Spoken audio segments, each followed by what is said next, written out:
ظاہر ہے ہمارے پاس پوری اطلاعات انفارمیشن جو ہے وہ پوری نہیں ہوتی، تو جتنی ہوتی ہے پھر اس کی سامنے رکھ کے ہم اپنی رائے بھی قائم کرتے ہیں اور اسی سے متاثر بھی ہوتے ہیں۔ پچھلے دنوں چائنا پبلک ڈپلومیسی ایسوسیشن کے پلیٹ فارم سے جرنلسٹوں کے ایک ڈیلیگیشن نے چائنا کے 3 بڑے شہروں کا دورہ کیا۔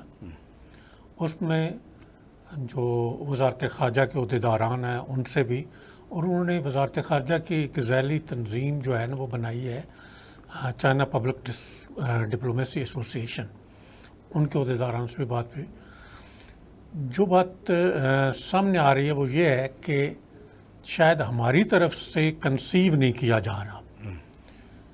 دیکھیں جب آپ کمزور ہوتے ہیں تو پھر آپ اپنا کوئی اگر آپ کا طاقتور یا مخلص دوست ہے تو اس کو ساتھ لے کے چلنے کی اس لیے کوشش کرتے ہیں کہ ضرورت آپ کی ہوتی ہے۔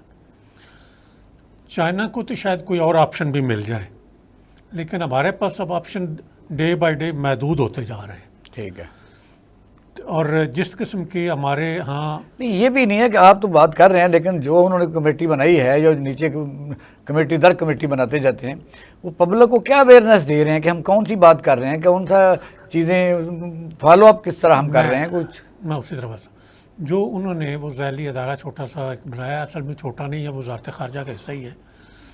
اس میں وہ صرف پاکستان نہیں، تمام ڈیولپنگ کنٹریز کو اپنے ساتھ جو ہے نا پرسن ٹو پرسن ریلیشن شپ جو ہے نا اس کو استوار کرنے کے لیے استعمال کر رہے ہیں، اور میکسیمم ممالک تک پہنچنے کی کوشش اس لیے کر رہے ہیں کہ چائنا کے 2 بڑے ایشوز ہیں اس وقت، کہ ایک تو وہ یہ ہے کہ وہ سیچوریٹ ہو چکے ہیں ڈیولپمنٹ کے حوالے سے، وہ چاہتے ہیں کہ ہم باہر نکلیں اور ہمیں بڑی مارکیٹیں جو ہیں وہ ملیں اور ان تک آسان ایکسیس ہو ہماری۔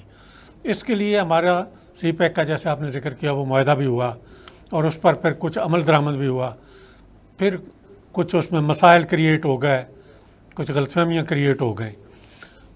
دیکھنا اس بات کو ہے کہ ہم چائنا سے کیا حاصل کر رہے ہیں اور چائنا ہم سے کیا حاصل کر سکتا ہے۔ ٹھیک ہے، سچی بات یہ ہے کہ چائنا جو ہے وہ آپ کے ساتھ تعلقات کے حوالے سے پوری طرح کمیٹڈ ہے، اگرچہ وہ آپ سے 2 سال بعد 1949 میں آزاد ہوا، لیکن ترقی کے عروج پر ہے وہ، اور پاکستان سے تقریباً 100 سال آگے ہیں وہ اس وقت، تقریباً 100 سال۔ وہاں کی وزارت خارجہ جو ہے وہ ظاہر ہے ان کی بات جو ہے اس کو آپ یہ کہیں کہ چائنا کی پالیسی ہے، وہ یہ ہے موقف اس پر کھڑی ہے یہ کہ جی ہم ہر حال میں پاکستان کے ساتھ کھڑے ہیں، اور اگر کسی کو اچھا نہیں لگتا ہمارا پاکستان کے ساتھ کھڑے ہونا تو وہ اس کی اپنی مرضی ہے۔ ہم پاکستان کی کاس پر کسی کے ساتھ اپنے تعلقات جو ہے وہ نہیں بنانا چاہتے۔ ہم کیوں اس چیز سے فائدہ نہیں اٹھا پا رہے؟ جب ہمارے پاس وسائل کی بھی کمی ہے، وہ انویسٹمنٹ بھی لا رہے ہیں اپنی، اور ترقی کے راستے بھی آپ کو بتا رہے ہیں، اور ٹیکنالوجی بھی ساتھ لا رہے ہیں۔ عام طور پر یہ ہوتا ہے کہ دوسرے ممالک سے جب آپ کوئی ڈیولپمنٹ کے پروجیکٹ لیتے ہیں یا کچھ چیزیں امپورٹ کرتے ہیں تو وہ ٹیکنالوجی نہیں ساتھ دیتے آپ کو، چیزیں تو دے دیتے ہیں آپ استعمال کر لیں، لیکن ٹیکنالوجی بھی آپ کو ٹرانسفر کر رہے ہیں۔ تو ہمیں اس بات کو دیکھنے کی ضرورت ہے کہ پاکستان میں سی پیک میں جو مشکلات پیش آئیں وہ حقیقت پسندانہ انداز میں کیا تھیں، اور ان میں کہاں غلطیاں کوتاہیاں ساری دنیا کرتی ہے، ہم نے بھی کی ہوں گی، کر رہے ہوں گے، نہیں لیکن غلطی آج ہوتا بھی ہم ہے سیدھے کیا راستے کہ پر آ جب جائیں گے۔ ہمارے پاس جو باقاعدہ جس کام کے لیے ہمیں پیسے ملتے ہیں، پہلے تو یہ ہے کہ بے شک وہ فیز 3 میں آتا ہے گوادر کی ڈیولپمنٹ جو ہے، فیز 1 تو جو ہے انفراسٹرکچر ہے، سیکنڈ ہے وہ آپ کے یعنی انڈسٹریل زون ہیں، تیسرے آتا ہے سی پیک آتا ہے، سی پیک لاسٹ میں ہے۔ لیکن اس میں مجھے بتائیے کہ ہمارے لوگوں نے کیا کیا فرسٹ فیز میں، کیا اچھی بارگیننگ کی، کیا وہ جو انفراسٹرکچر ہے وہ کسی کو پتہ ہے کہاں ہے؟ اچھا، ایک بڑی مزے کی بات ہے جو ہمارے ہاں مسکنسیپشن ہے، وہ یہ ہے کہ چائنا جو ہے وہ سی پیک میں انویسٹمنٹ اس طرح سے نہیں دے رہا آپ کو کہ جی یہ لے $4 ارب لے لیں، یہ $5 ارب، ایسے نہیں ہے۔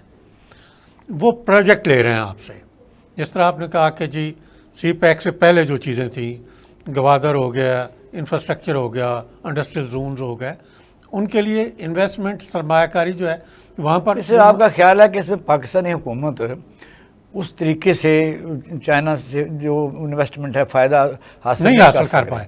اور آج بھی وہ اس تمام پرابلم کے باوجود واپس آ کے ہم پرائم منسٹر پاکستان سے بھی ملے ہیں, ان سے بھی بات چیت ہوئی ہے, انہیں بھی بتایا کہ وہاں پر کیا ہے. وہ کہتے ہیں کہ جی ہم سی پیک کو مکمل کرنے کے لیے بلکہ اس کو مزید اگلے سٹیپ پر لے جانے کے لیے کمیٹڈ ہیں اور ہم پوری کوشش کر رہے ہیں. اور پاکستان کے ساتھ جو ایک ریزرویشنز لوگ اچھالتے ہیں کہ ان کے کچھ سوشل مسائل ہیں وہ بھی کوئی نہیں ہے. اور سیکورٹی کے ایشوز پر ہم نے ان سے بار بار یہ چیز پوچھی, سیکورٹی ایشوز پر پاکستان جو چائنیز کو سیکورٹی پرووائڈ کر رہا ہے اس سے وہ مطمئن ہے. لیکن یہ ہے کہ بے شک وہ کر رہا ہے, باتوں سے تو نہیں بنتا, کیونکہ چائنا کے سیکورٹی میجر اس طرح ہم پورے نہیں کر سکے. ان کے جب بھی کبھی اٹیک ہوا ہے تو وہ باقاعدہ کمپلیٹ ڈیزاسٹر ہوا ہے سر. لیکن اس کے باوجود وہ اس کو اس کا حصہ سمجھتے ہیں اور وہ کہتے ہیں کہ ہمیں پتہ ہے کہ یہ کہاں سے ہو رہے ہیں, کہاں سے ہو رہے ہیں. ہم پاکستان کی مدد کرنا چاہتے ہیں, پاکستان جو اقدامات کر رہا ہے ان سے ہم مطمئن بھی ہیں. اچھا لیکن تھوڑا پاکستان فائدہ تو آپ کو فائدہ ہوگا, ذرا اس کا جواب دے سکیں. معظم علی خان صاحب کو شامل کرتے ہیں. معظم صاحب السلام علیکم. معظم صاحب سر وعلیکم السلام. اچھا یہ بتائیے کہ ظاہر ہے کہ پاکستان جو ہے, پاکستان کے اپنے مسائل اور معاملات ہیں اور اپنی ظاہر ہے ہم بھی انٹرسٹ ہے, چائنا کا اپنا انٹرسٹ ہے, وہ جیو پولیٹیکل سسٹم میں بھی ہم کو اتنے غیر اہم نہیں ہیں. لیکن وجہ یہ ہے کہ چائنا کا اعتراضات ایک طرف, کیونکہ ہم نے 6-7 سال پہلے دیکھا تھا, بلکہ اس سے بھی تھوڑا پیچھے, اتنی چائنا کے لوگ ادھر آ کے بڑے بڑے لوگ ہوٹلوں میں ٹھہر رہے تھے, بڑے بڑے پلازے لیے تھے, بلکہ زمین کاشت کر رہے تھے وہ. اور گوادر میں تو بہت زیادہ گیا ہوں, اگر وہ وہاں پی سی ہوٹل کے علاوہ انہوں نے علیحدہ رہائشیں بھی بنا لی, ان کو علیحدہ ایریا بھی دے دیا گیا. اور مبینہ طور پر ایک ایسا ایلیگیشن بھی ہے کہ ہمارے وہ جو منرل یا مائن سے ان کو اٹھا کے یعنی اکھاڑ کے لے گیا, وہ بہت قیمتی چیزیں تھیں. تو ہم نے تو ساری باتیں کی ہیں, رہا ایگریمنٹ کا جو ہمارے حکمرانوں نے کی اپنی پتہ نہیں کس وجہ سے کی, جو مبینہ طور پر ایلیگیشن بھی آتے ہیں کہ کوئی ویسٹ انٹرسٹ تھا. تو آپ نے دیکھا کہ انفراسٹرکچر میں تو ہم نے نہ ان سے کوئی سڑکوں کے استعمال کے لیے کوئی چیز رکھی کہ ہمیں اگر ٹوٹ جاتی ہیں تو ہم کیا کریں. ہم نے کہاں غلطی کی کہ چائنا کے یہ اعتراضات آتے ہیں. اقبال شاہ صاحب بہت شکریہ. میں ابھی گفتگو سن رہا تھا ہمارے معزز مہمان کی. میں ایک چیز بڑی معذرت سے کہنا چاہتا ہوں کہ ہم کھلی بات نہیں کرتے, اور ہمیں اپنے لوگوں کو بتانا چاہیے کہ اصل مسئلہ کیا ہے. میں اتنی ساری گفتگو سنتا ہوں سی پیک کے حوالے سے, گوادر پورٹ کے حوالے سے, اور مجھے ہمیشہ معذرت سے یہ کہنا پڑتا ہے جہاں ہم کہیں 5-7-10 سال پہلے کھڑے تھے وہیں کھڑے ہیں. مجھے نہیں معلوم کہ وہاں کوئی 4 جہاز بھی چین نے لا کے لنگر انداز کیے ہوں کہ یار میں اس کے ذریعے سے کوئی جگہ لے جاتا ہوں. کوئی ایک بریف اس گورنمنٹ, چلے پچھلی گورنمنٹ کے متعلق یہ ہے کہ انہوں نے چینیوں کو ناراض کر دیا تھا, حالانکہ یہ سارا پروپیگنڈا ہے. چینیوں کو کسی حکومت سے ناراض نہیں ہونا چاہیے, ان کے تعلق ریاست پاکستان سے, پاکستان کے لوگوں سے ہیں. وہ اپنی پالیسی کے مطابق آ کے کوئی گلا شکوہ کرنا چاہتے ہیں تو اسٹیٹ سے کریں. ہمیں نہیں معلوم کہ اصل منصوبہ کیا ہے. اتنا خفیہ رکھا ہوا ہے, اتنا خفیہ رکھا ہوا ہے کہ جی وہ ہم بتا نہیں سکتے. مجھے آپ بتائیں, اگر میرے گاؤں سے سڑک نکلنی ہے تو اس کو بتانے میں کیا حرج ہے؟ اگر میرے شہر سے کسی رستے میں گزرنا ہے تو اس کو بتانے میں کیا حرج ہے؟ کوئی اینڈ پروڈکٹ کا ہمیں پتہ نہیں. یہی ہمارے ساتھ یہ جو بجلی کے منصوبے ہیں اس میں ہوا. انہوں نے اپنے سارے جو یوزڈ پلانٹ تھے وہ یہاں پہ لا کے لگا دیے ہیں, اور باہر سے امپورٹڈ کوئلہ ہمیں خریدنا پڑ رہا ہے, کبھی افغانستان سے اور کبھی افریقہ سے, اس پہ ہم چلاتے ہیں. اب وہی لوگ ہمیں کہہ رہے ہیں یہ 55 روپے میں یونٹ پڑ رہا ہے. بھائی ہم نے تو نہیں لگائے. تو دیکھیے چین سے ہماری جتنی بھی محبت ہو, جتنی بھی ہمارے ان کے ساتھ ہم یہ کہہ دیں کہ وہ ہمالیہ سے اونچی, اور جو شہباز شریف صاحب کہتے ہیں کہ وہ سمندروں سے میٹھی ہے اور گہری ہے, it will not work sir. It will only work جب نہیں, یہ اتنا زیادہ رومانس ملکوں کے درمیان ہوتا نہیں ہے, کیونکہ بزنس ٹو بزنس ہوتا ہے. دوسرا میں تو اس سے بھی آگے جو میری انفارمیشن ہے, میں تو وہاں کئی دفعہ گیا بھی ہوں, یہ سی پیک کی چمک دھمک نے پاکستان کی عوام کے خربوں روپے جو ہیں ڈبو دیے. 60 کلومیٹر دور لوگوں نے فراڈ سکیمیں بنا کر لوگوں کو لوٹ لیا. تو گوادر میں تو صاف پانی پی سی والے تو دے سکے, ہم تو وہ بھی نہیں دے سکے. اور جہاں گورنر ہاؤس ہے, وہاں ڈی سی ہاؤس ہے, وہاں کی سڑک ابھی تک نہیں بنی. آپ تو بادشاہ بندے ہیں, صاف پانی. ارے بھئی آپ گوادر کے لوگوں کا مسئلہ نہیں حل کر سکے. آپ صرف یہ کہہ دیتے ہیں کہ میڈیا پہ نہ دکھاؤ ان کو, آپ مجھے اور اقبال شاہد کا بازو مروڑ دیں گے بھی آپ نے نہیں دکھانا, بلوچ وہاں پہ دھرنا دے رہے ہیں. آپ جب تک اپنے لوگوں کو نہیں منائیں گے, آج تک کالا باغ ڈیم کا مسئلہ کیوں نہیں حل ہو پایا؟ اس لیے کہ پولیٹیکل کنسنسس نہیں ہوا, اور فیلئر ہے پولیٹیکل گورنمنٹس اور سیاسی جماعتوں کا اور سیاسی قیادت کا کہ وہ سندھیوں کو, بلوچوں کو, اے این پی کے لوگوں کو اس پہ ایگریمنٹ, یہی مسئلہ اب بلوچستان کے وسائل کے ساتھ ہے. تو دیکھیے آپ اگر تو ہمیں اور یہ پہلا حق ان کا ہے, ہمیں سب کو یہ ماننا چاہیے ان سارے وسائل پہ پہلا حق اس دھرتی کے بچوں کا ہے, ان کے لوگوں کا ہے. ان کی خواتین اگر باہر رہیں گی تو اقبال شاہد صاحب, میں اور آپ اس کا فروٹ نہیں کھا سکتے. نہیں, میں تو آپ کو یہ ذرا شیئر کرتا ہوں. مثلا وہاں میرے یہاں بیٹھے مجھے اس طرح نظر آ رہا ہے کہ میں سارے گوادر کی تمام ڈائمنشن کو جانتا ہوں, شاید گلیوں کو بھی جانتا ہوں. وجہ یہ ہے کہ ہم نے وہاں سہولتیں کیا دی ہیں, کہ اٹریکشن کیا پیدا کی ہے.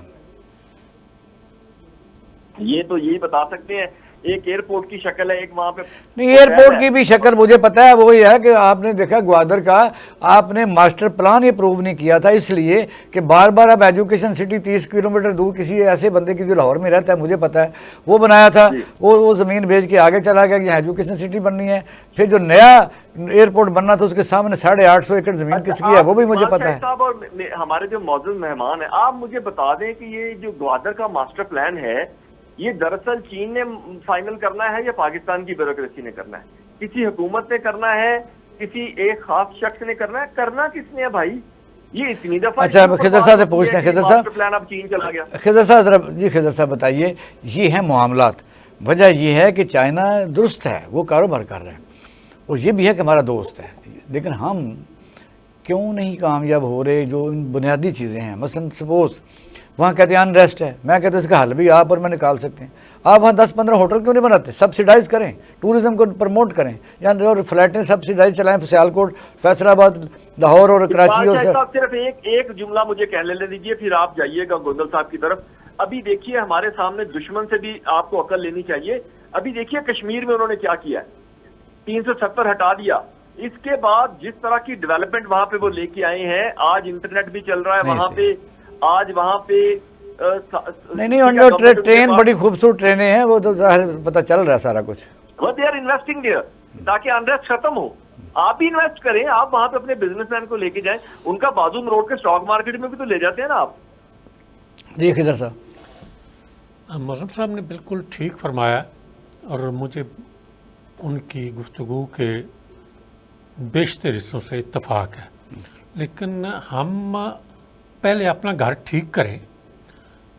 چائنا کے ساتھ جو ہم نے کمٹمنٹس کی ہیں اور جو اپنے ڈیولپمنٹ کے پروگرام جو ہیں یا پروجیکٹ بنائے ہیں, یہاں سے روڈ گزرنے, ان کو ضرور پبلک کریں اور اپنی پبلک کو آن بورڈ کریں. ہاں یس, ان کو جب تک اصل میں فقدان ہی اس بات کا ہے کہ وہ جتنا بھی اچھا کریں, ہاں پتہ نہیں چل جب رہا. ہمارے لوگ اس کو اویئر ہی نہیں ہیں, وہ اس کو ایکسیپٹ ہی نہیں کر پا رہے. ہاں ایسا ہی. دوسری جو بات معظم صاحب نے کی, بڑی خوبصورت بات وہ یہ ہے کہ پہلے گوادر کے لوگوں کو ان کا حق دیں تاکہ وہ دوسروں کو ایکسیپٹ کر سکیں. جب آپ ان کو بنیادی حقوق ان کو نہیں دیں گے تو پھر وہ دوسروں کو کیسے ایکسیپٹ کر پائیں گے؟ آپ جتنے مرضی اچھے پروجیکٹ لے کے چلے جائیں, لیکن ان کو آن بورڈ کریں, سمجھائیں. وہ کون ہے؟ پاکستانی ہے نا, سمجھایا جا سکتا ہے, ایسی بھی بات کوئی نہیں ہے. آپ کو پتہ ہے کہ جو چائنا کی انٹیلیجنس ہے وہ ہم تو اپنے, ہمیں فخر ہے بہرحال یہ صحیح پر, دنیا کی بہترین انٹیلیجنسوں میں ہے. آپ پروگرام کر رہے ہیں تو یہ پروگرام بھی وہ واچ کریں گے. میں صحیح بتا رہا ہوں. وہ بتائیے, ان کو نہیں پتا کہ پاکستانی حکمرانوں نے بار بار اس کو ماسٹر پلانوں کو بدل کے کہاں کہاں زمینیں لے کے لوگوں کو بیچی. دیکھیں, یہ بہت سارے خدشات کا اظہار وہاں ہمارے ساتھ کیا بھی گیا, لیکن اس کے باوجود وہ کہتے ہیں کہ ہم, اچھا ایک بات یہ ہے کہ وہ کسی ایک حکمران کے ساتھ نہیں ہے, وہ پاکستانی قوم کے ساتھ ہیں, پاکستان کے ساتھ ہیں. وہ کہتے ہیں کہ جی ہمیں اس بات سے فرق نہیں پڑتا. اچھا آگے چلیں. چل پلیز. اچھا اقبال شاہد صاحب, جی جی, اقبال شاہد صاحب ایک مجھے بات بتائیے. ایک تو ہم ہر مسئلے کو نا مسئلہ تیسرا غورت بنا دیتے ہیں. اس میں انٹیلیجنس کا مسئلہ ہی کوئی نہیں ہے, یہ انٹیلیجنسیا کا مسئلہ ہے. یہ مسئلہ ہے پنچایت کا.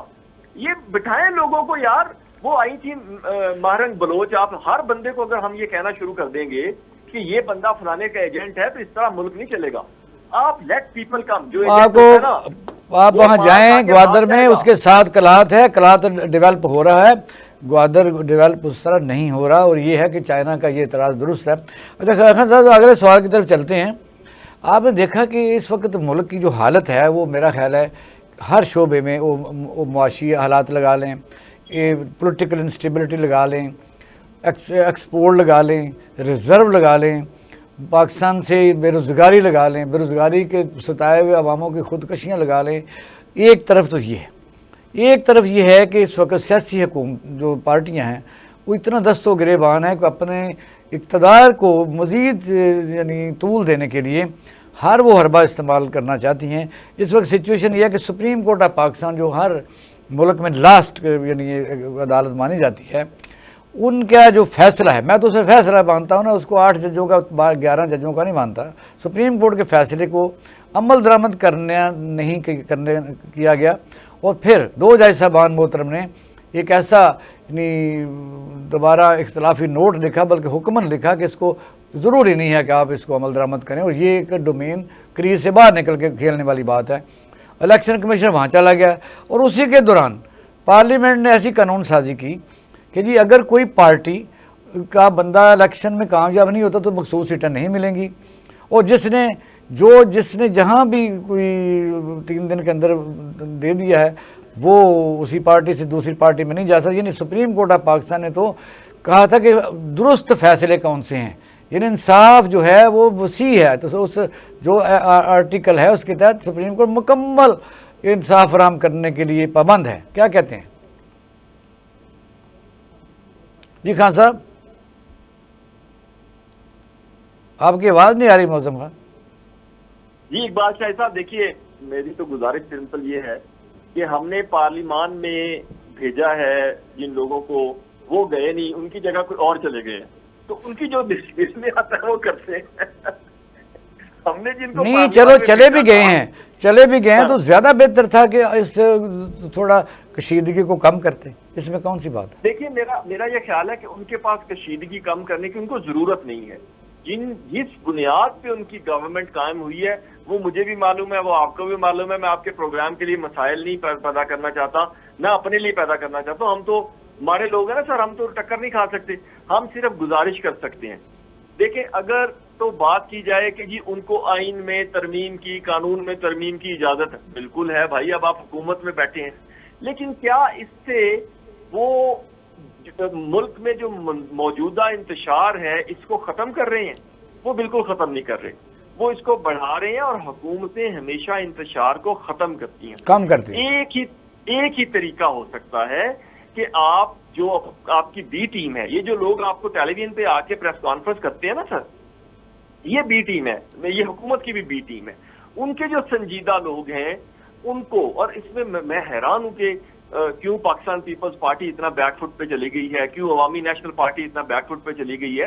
ان کا بڑا پازیٹیو کردار ماضی میں رہا ہے.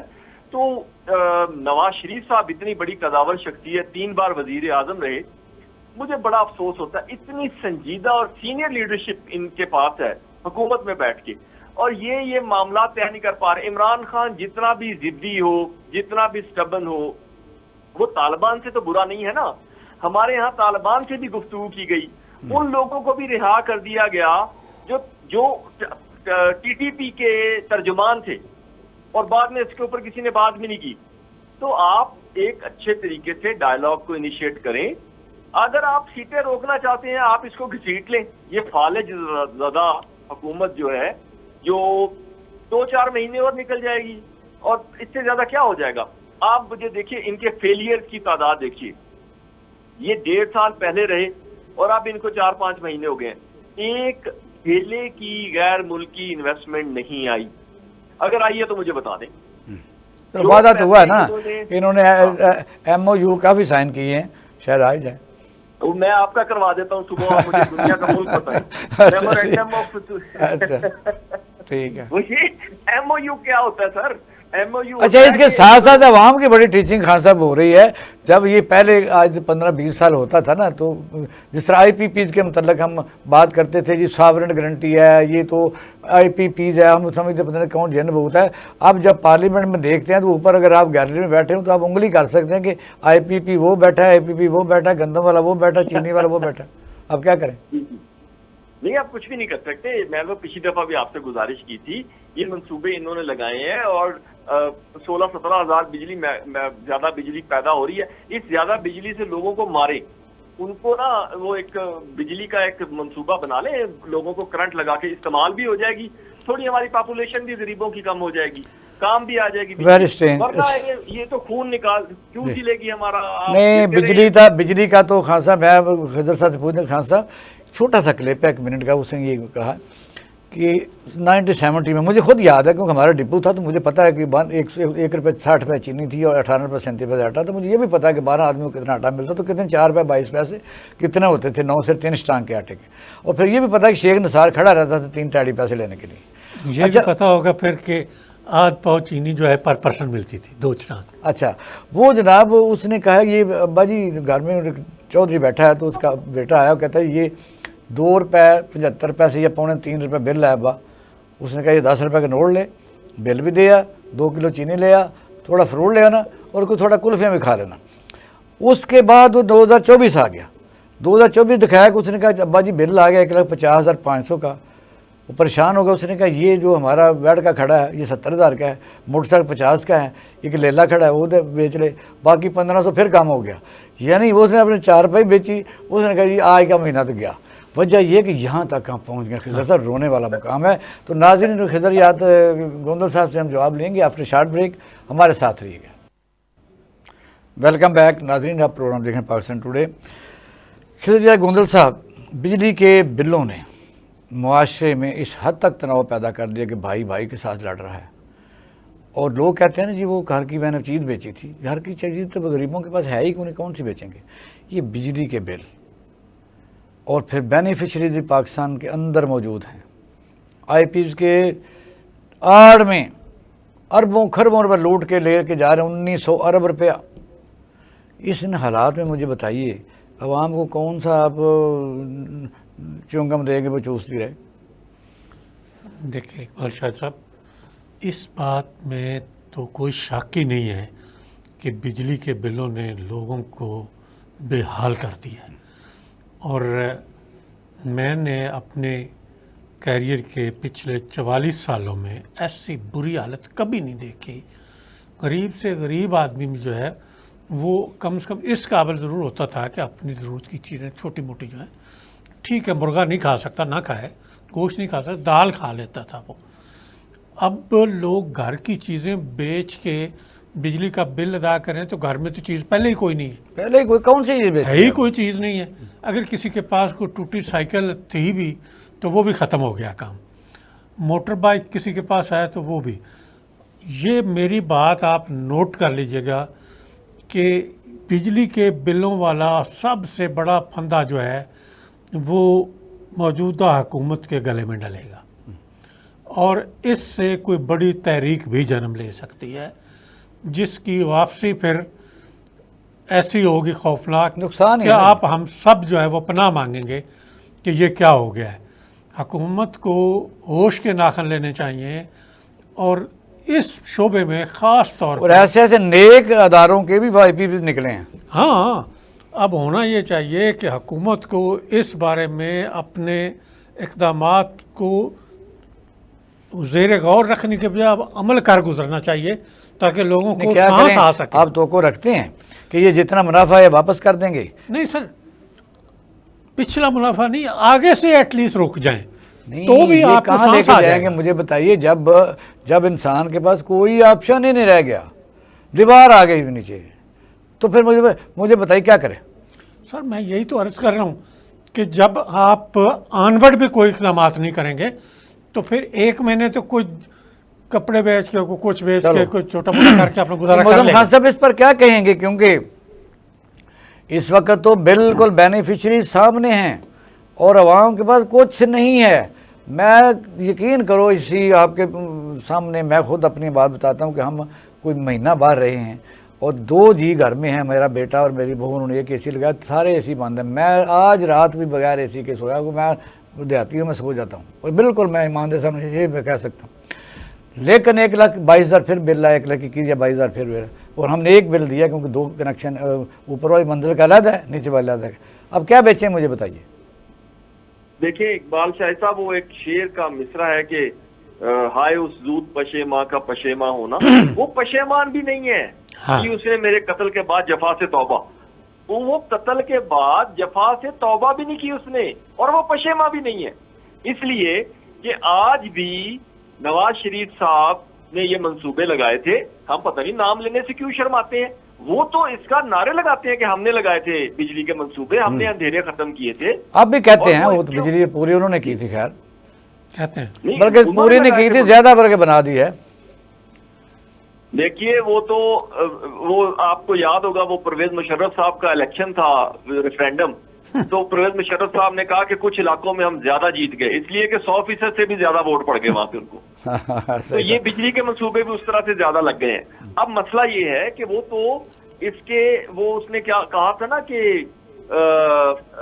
میں اس سازش کا اگر حصہ نہ ہوتا تو میں پھر اس کی شکایت کرتا.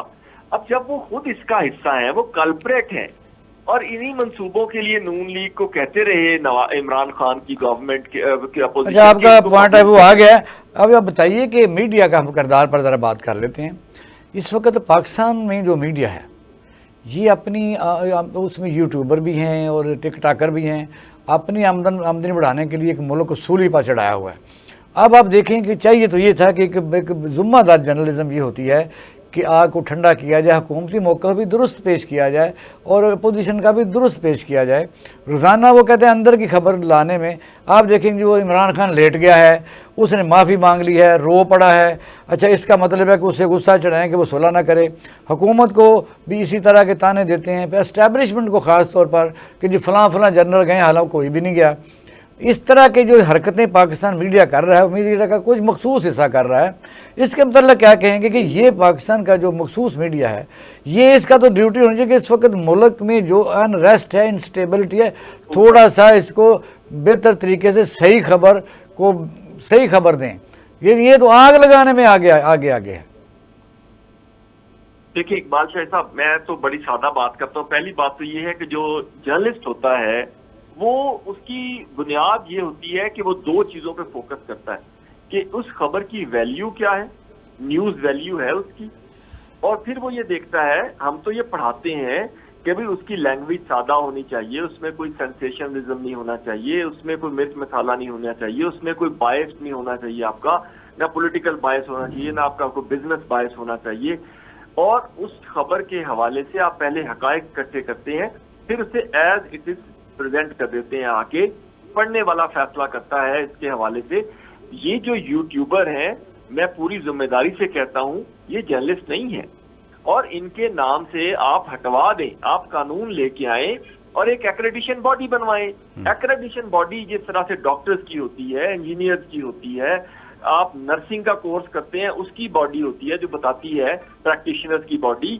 آپ پہلے کوئی تعلیم تو حاصل کریں صحافت کی، آپ میس کمیونیکیشن کے ایتھکس کو پڑھتے ہیں جرنلزم کے، اس کے بعد آپ کے اوپر ذمہ داری لگے گی. آپ مجھے یہ بتائیے اقبال شاہد صاحب، میرے دوست ہمارے بھی میری رہنمائی کریں کہ ہم جب لینے جاتے ہیں دوا تو ہم کہتے ہیں بھئی یہ پروفیسر ہونا چاہیے، یہ ڈاکٹر ہونا چاہیے.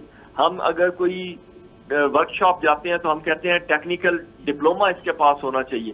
اور جب ہم خبر لیتے ہیں کسی سوشل سیٹ اپ سے تو ہمیں معلوم ہی نہیں ہوتا کہ یہ کون ہے. ٹھیک ہے، وقت کی کمی ہے ذرا خان صاحب اس پر صرف جملہ سر، یہ صرف یہاں نہیں ہوا، ابھی جو برطانیہ میں فسادات ہوئے ہیں وہ بھی سوشل میڈیا سے ہی پھیلی ہے خبر، غلط خبر. جی خضر صاحب، آپ کیا کہیں گے؟ کیونکہ جرنلزم کا ذمہ داری بھی ایز اے پاکستانی ہے، ذمہ دار کہ بھی وہ کچھ لوگوں کو نزدیک کرے.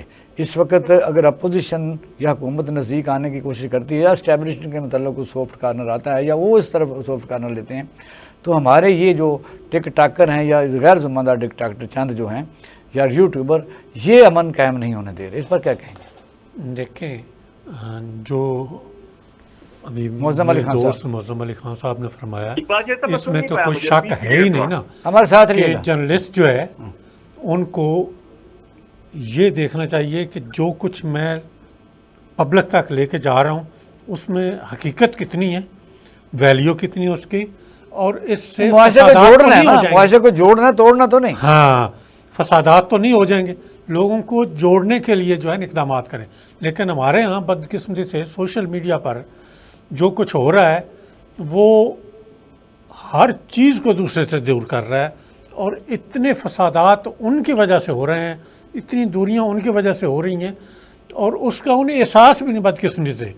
اگر میڈیا اپنا مثبت رول ادا کرے اور ذمہ دارانہ صحافت ہو تو ہم بہت سارے مسائل سے بچ سکتے ہیں، اور اس کے لیے میں میڈیا کے دوستوں سے ہاتھ جوڑ کر یہ درخواست کروں گا، اور پبلک سے بھی، کہ جو غیر ذمہ دارانہ آپ کے پاس انفارمیشن آتی ہیں اس کو آگے نہ کنوے کریں کسی کو۔ اچھا لاسٹ یہ بتائیے کہ بنگلہ دیش میں آج 15 رکنی کیبنٹ حلف اٹھا رہی ہے، کیا کہتے ہیں؟ یہ بہت بڑی چینج ہے، اور ڈکٹیٹرشپ کی، اور خاص طور پر دو قومی نظریے کو اس پر سبوٹاج کیا گیا، وہ اپنی رائے ہے، اور ہمارے کئی دونوں وزیر اعظم ان کو آئیڈیالائز کرتے رہے، اس میں میاں نواز شریف صاحب بھی شامل ہیں، عمران خان بھی شامل ہیں۔ اب بنگلہ دیش میں ایک جو چینج آئی ہے، اس کے متعلق تھوڑا سا کوئی شارٹ۔ دیکھیں بنگلہ دیش میں چینج جو ہے نا وہ ایک دن میں نہیں آئی، وہ لاوا نیچے پک رہا تھا۔ جب آپ ڈکٹیٹرشپ پر رکھیں گے تو ایک لمٹ تک چیزوں کو آپ دبا کے رکھ سکتے ہیں۔ انفارمیشن کا جو انقلاب ہے جس کو ہم سوشل میڈیا کہہ رہے ہیں، یہ جب پھٹتا ہے تو پھر یوں ہی پھٹتا ہے، اور اس کے آگے پھر آپ بند نہیں باندھ سکتے۔ وہاں پر بھی یہ ہوا کہ اپوزیشن کو الیکشن میں حصہ نہیں لینے دیا، کوٹا سسٹم پہلے سے موجود تھا وہاں پر، اب ایکسٹینڈ ہوا تھا۔ وجوہات اور تھیں، ہاں وجوہات اور تھی کافی، مطلب اس طرح سے اب صورتحال جو وہاں پر ہوئی ہے ہمیں اس سے سبق سیکھ لینا چاہیے، ہمیں سیکھ لینا چاہیے۔ جی معظم علی خان صاحب، بنگلہ دیش سے کیا سبق سیکھیں؟ یہ کہتے ہیں سبق سیکھنا چاہیے۔ دیکھیے اقبال شاہد صاحب، پہلے تو یہ سبق ہے کہ آپ پولیٹیکل لیڈرشپ، جب آپ قداور بن رہے ہوتے ہیں لیڈر، آپ طاقت اتنی ارتکاز کر لیتے ہیں اور آپ اتنے پاور ہنگری ہو جاتے ہیں، ہمارے political leader South East Asia کے، کہ وہ چاہتے ہیں رون دیں، ختم کر دیں۔ چن کے جماعت اسلامی کے لوگوں کو پھانسیاں دی، ساری خالدہ ضیاء کو جیل میں رکھا اور کرش کر دیا ہر طریقے سے، اور لگتا تھا کہ بس اب فرعون کے بعد اگر کسی کے پاس اقتدار کی طاقت ہے تو وہ شیخ حسینہ کے پاس ہے۔ تو اب دیکھیے کہ میڈیا انہوں نے ساتھ ملا لیا، اور فوج ان کے ساتھ تھی، بزنس مین کمیونٹی خوش تھی، لیکن جو اصل میسج تھی، جو پاور تھی، وہ لوگوں کے ہاتھ میں ہوتی ہے۔ اور میں ایک جملہ آپ کے ساتھ شیئر کرنا چاہتا ہوں، وہ ایک گیم آف تھرونز کے اندر وہ پوچھتا ہے اس سے کہ آپ کے خیال میں طاقت کیا ہے، تو وہ جواب میں اس کو کہتا ہے کہ اس نے کہا کہ اگر 3 لوگ ہوں ایک کمرے کے اندر، ایک بادشاہ ہو اور ایک وزیر ہو اور ایک ملٹری کا جرنیل ہو، تو کون بچے گا؟ تو اس نے کہا کہ ملٹری کا جرنیل۔ اس نے کہا کیوں؟ کیونکہ اس نے کہا کہ اس کے پاس تلوار ہے۔ تو اس نے کہا کہ پھر بادشاہ کی حکومت کیسے ہے؟ تو بادشاہ کی حکومت بنتی ہے لوگوں سے۔ تو اس نے اس کو یہ بتایا کہ طاقت جو ہے وہ وہاں ہوتی ہے جہاں لوگ سمجھتے ہیں کہ یہ وہاں ہے، اسی لیے لوگوں کا یہ خیال ہے کہ طاقت کس کو دینی ہے، اور جب آپ لوگوں کو اہمیت نہیں دیتے، وہاں پہ کروڑوں کی تعداد میں تلوار۔ بہت شکریہ ثابت یہ ہوا خان صاحب، اور بہت شکریہ ذریعہ گوندل صاحب، کہ کتنا بھی ملک ترقی یافتہ ہو جائے، اس کی اکانومی بہترین ہو جائے، روزگار بھی ہو، اس کی روپیہ کی ویلیو بھی بڑھ رہی ہو جائے، جب تک آپ انصاف کا دامن چھوڑ دیں گے جس وقت، اور پھر اپنے مخالفوں کو چن کر ان کو جینا حرام کر دیں گے، اور اپنی ڈکٹیٹرشپ اور اپنی یہ نسل در نسل اپنی وراثتی جمہوریت کو لے کے آگے چلتے رہیں گے اور کسی کو برداشت نہیں کریں گے، تو پھر بنگلہ دیش والے ہی حالات ہو سکتے ہیں۔ ہمیں سمجھنا چاہیے۔ اپنا خیال رکھیے گا۔ پاکستان زندہ باد۔